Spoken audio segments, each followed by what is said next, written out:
Good morning, everybody. For today's call, what we're going to do is a visual walkthrough of the mentor-protege pairing process.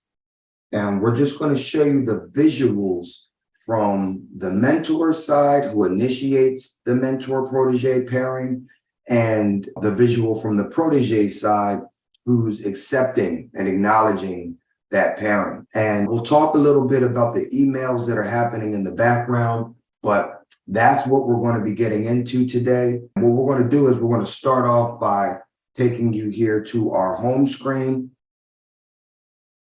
And what we're going to do is we're going to start off at the home screen here of our mentor company. All right. And we're here on our home profile. And from our home profile, we're going to scroll down here to the middle of our page. And we're going to go to the fourth tab in, which is going to be the MPP tab. Now, if you are actively enrolled in the Mentor-Protege program, then you will have this tab visible in your profile, whether you're a mentor or a protege. So that answers a common question that people ask all the time. How do I know when I'm enrolled in the MPP program? You'll know because you'll see this MPP tab here active in your profile. If you're not in the Mentor-Protege program, you will not see that tab. Once the mentor clicks on this tab, what they're going to do is go here to the Add Project. They're going to click on the Add Project option. And what the mentor is then going to see is they'll see a field where they're going to put their project number, the numbers only. Then they'll put the project name, whatever the name of that project is.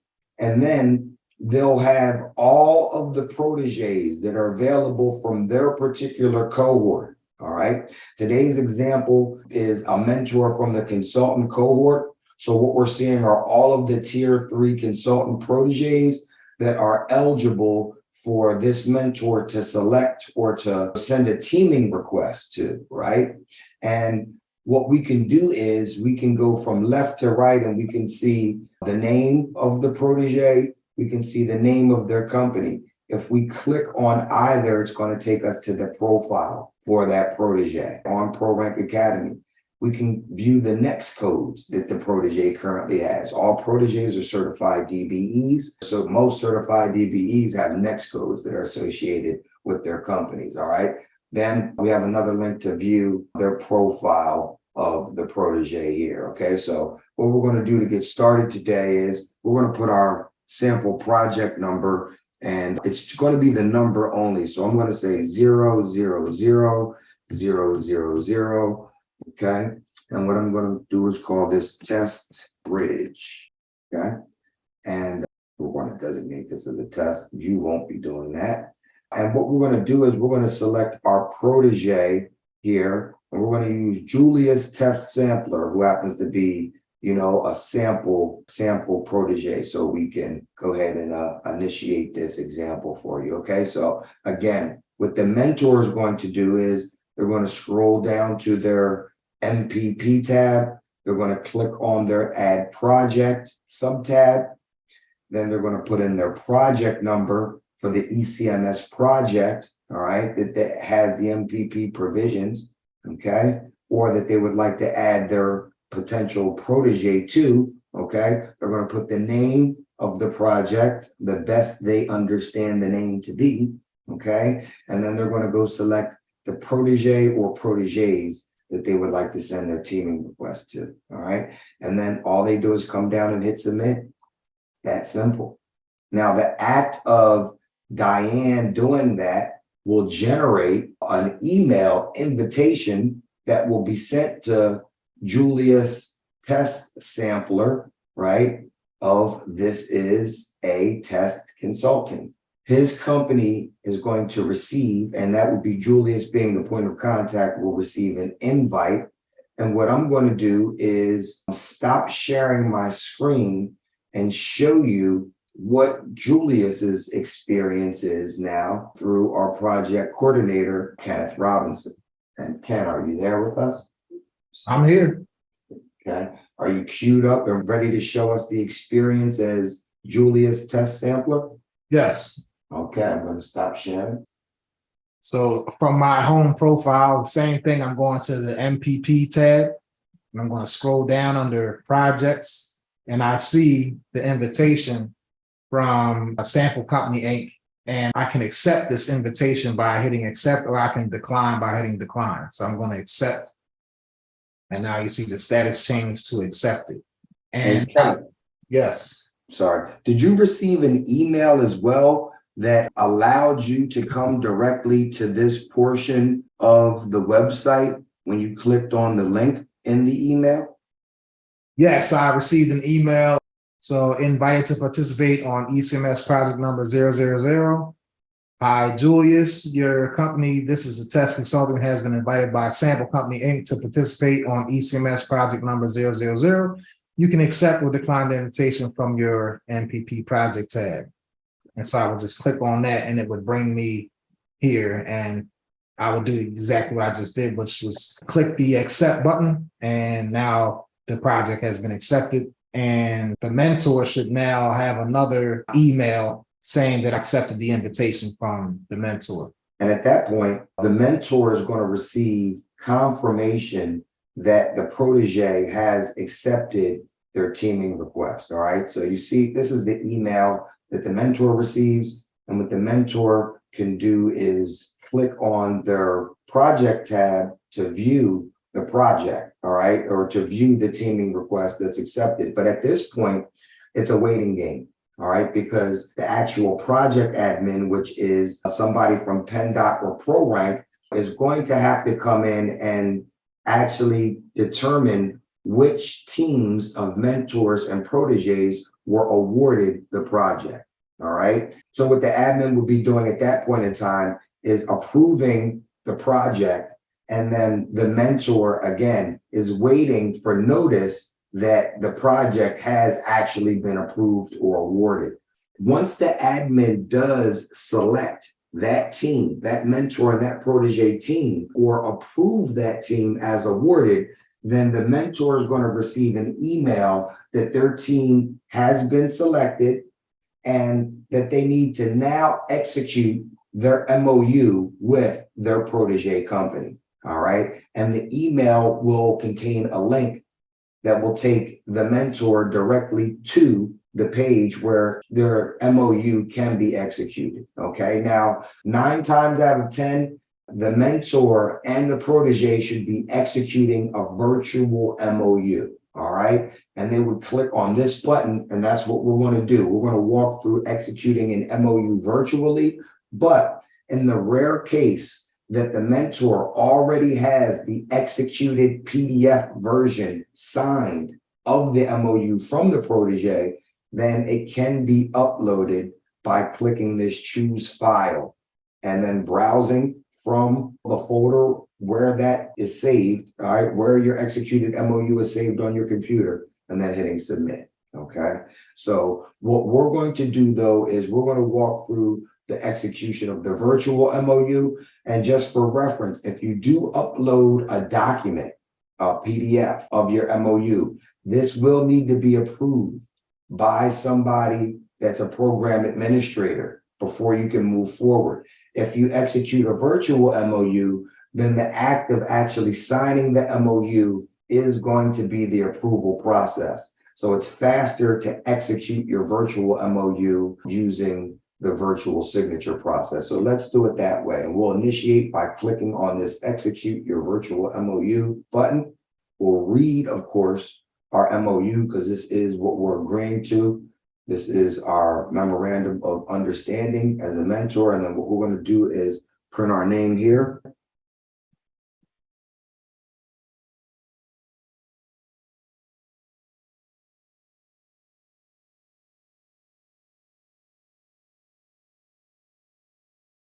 What to do is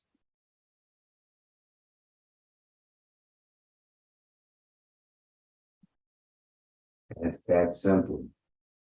Thanks for contacting us. We'll get in touch shortly. Now we have executed our portion of the MOU. And what should happen at this point is our protege should get a notice that it is now their turn to execute the MOU. What I'm going to do is stop sharing, allow Kenneth to share his screen. And I'm just the same way, I'm just going to sign.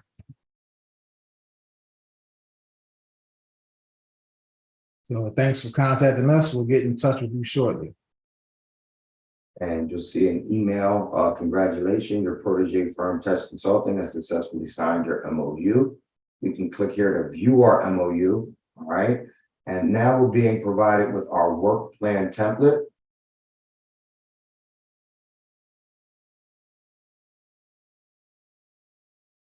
All right, we can also see example work plan templates.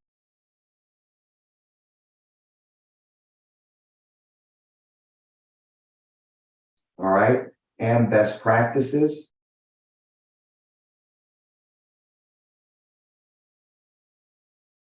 All right, but when we have developed our work plan, when we've developed our training plan, right, for our protege, then we can click here to upload that plan. All right, so what we're going to do is we can just pretend that we already downloaded the example, we looked at it, we developed it, and we are going to come back here to upload it, right? The last link in that email. And what it's asking us now is our anticipated start date. And what we're going to do is we'll do an anticipated start date of the 31st.